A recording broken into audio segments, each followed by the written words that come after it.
আসসালামু আলাইকুম everyone, welcome back to my channel. আজকের পর্বে তৈরি করে দেখাবো ওটসের রুটি। তো ওটসের রুটিটা তৈরি করা খুবই সহজ আর এটা খেতে কিন্তু খুবই মজার। তো চলুন শুরু করা যাক, এটা আমি কীভাবে তৈরি করছি দেখে নিন। আর ওটসের রুটিটা তৈরি করার জন্য এখানে আমি মেজারমেন্ট কাপের 1 কাপের মতো ওটস নিয়েছি আর নিয়েছি 1/3 কাপের মতো। তো এটাকে একটা সাইডে রেখে দিচ্ছি। তো এই পরিমাণ ওটসে আমার 4টার মতো রুটি হয়েছে। এখন এগুলোকে একটা মিক্সিং গ্রাইন্ডারে ঢেলে নিচ্ছি।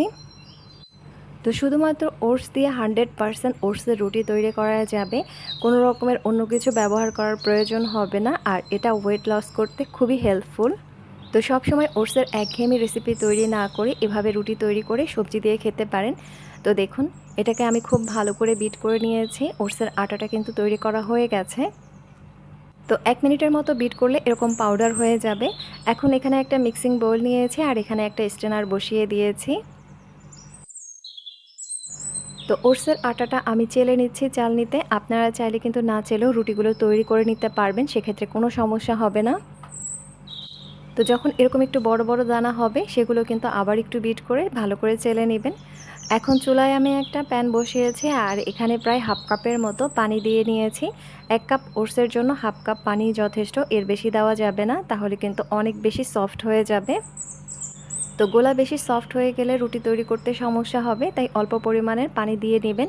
এখন এখানে দিয়ে দিচ্ছি লবণ এখানে আমি স্বাদ অনুযায়ী দিয়ে নিয়েছি।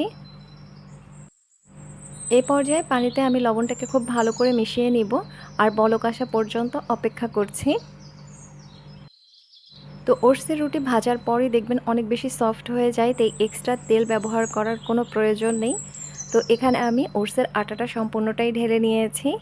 এখন এটাকে আমি খুব ভালো করে নাড়াচাড়া করে ডো তৈরি করে নিব। যারা ওজনটাকে খুব দ্রুত কমাতে চান তারা কিন্তু অবশ্যই ওটসের রুটিটা সবজি দিয়ে খাবেন প্রতিদিন সকালে অথবা রাতে, বা চাইলে 2 বেলাতেও খেতে পারেন, কোনো সমস্যা হবে না।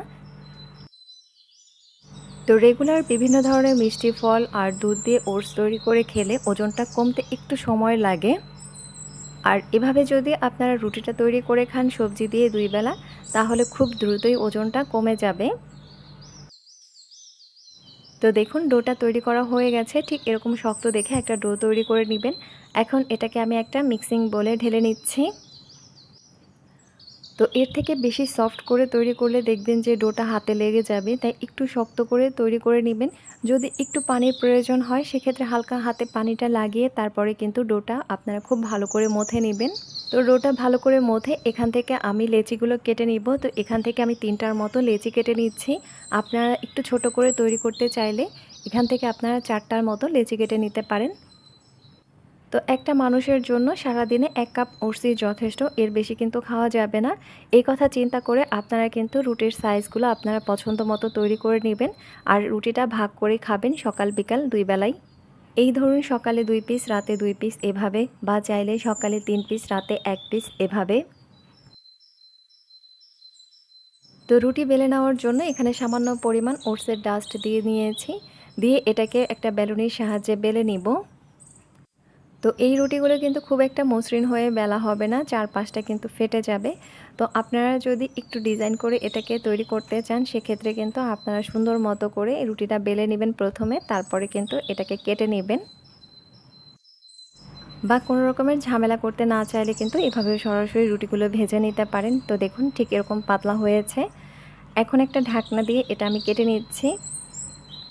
তো রুটিটা দেখার সৌন্দর্যের জন্য এভাবে গোল করে আমি ঢাকনাটা বসিয়ে কেটে নিয়েছি। তো দেখুন, ঠিক এভাবে আমি সবগুলো রুটি তৈরি করে নেব আর ঢাকনা দিয়ে কেটে এটাকে রাউন্ড করে নেব। রুটিগুলো দেখতে কিন্তু খুবই চমৎকার হয়েছে। তো দেখুন, সবগুলো রুটি আমি তৈরি করে নিয়েছি। এ পর্যায়ে এগুলো ভেজে নেওয়ার পালা। এখন চুলায় আমি একটা ফ্রাই প্যান বসিয়েছি আর ফ্রাই প্যানে আমি এই রুটিগুলো ভেজে নেব। তো এগুলোকে উল্টে পাল্টে একটু চেপে চেপে ভালো করে ভেজে নিতে হবে। তো এভাবে কিন্তু আপনারা সবগুলো রুটি ভেজে নেবেন। তো খুব ভালো করে এটাকে উল্টে পাল্টে ভালো করে দাগ লাগিয়ে ভেজে নিব। তো নর্মাল আটার রুটির মতোই এই রুটিগুলো খেতে হয় সবজির সাথে। তো এটা একবার বানিয়ে খেলে কিন্তু বারবার খেতে ইচ্ছে হবে, তখন দেখা যাবে যে আর ফল দিয়ে ওটস খাওয়া হবে না, এভাবে রুটি তৈরি করে খাবেন। তো রুটির 2 সাইডে খুব ভালো করে দাগ লাগিয়ে ভেজে নেব। যখন একটু কালারটা চেঞ্জ হয়ে যাবে তখনই রুটিগুলো ভাজা হয়ে যাবে। আর এগুলোকে একটা প্লেটে আপনারা তুলে নেবেন। তো এভাবে আমি সবগুলো রুটি এক এক করে ভেজে নিয়েছি। তো ওটসের এই রুটিগুলো ভাজার পর দেখবেন এটা একেবারে সফট হয়ে যাবে। আর এই রুটিগুলো খেতে কিন্তু অনেক বেশি দারুণ লাগে সবজির সাথে। তো অবশ্যই এই ওটসের রুটিটা একবার হলেও বাড়িতে ট্রাই করে দেখবেন। আশা করছি আমার আজকের রেসিপি আপনাদের সবার কাছে অনেক ভালো লেগেছে। আজকের রেসিপি এই পর্যন্তই। ভালো লাগলে অবশ্যই একটা লাইক দিবেন, কমেন্ট করে জানাবেন কেমন হয়েছে। আর অবশ্যই আমার চ্যানেলটিকে সাবস্ক্রাইব করবেন। পাশে থাকা বেল আইকনটি ক্লিক করে দিবেন যাতে নিত্য নতুন ভিডিও দেখতে পান। আল্লাহ হাফিজ।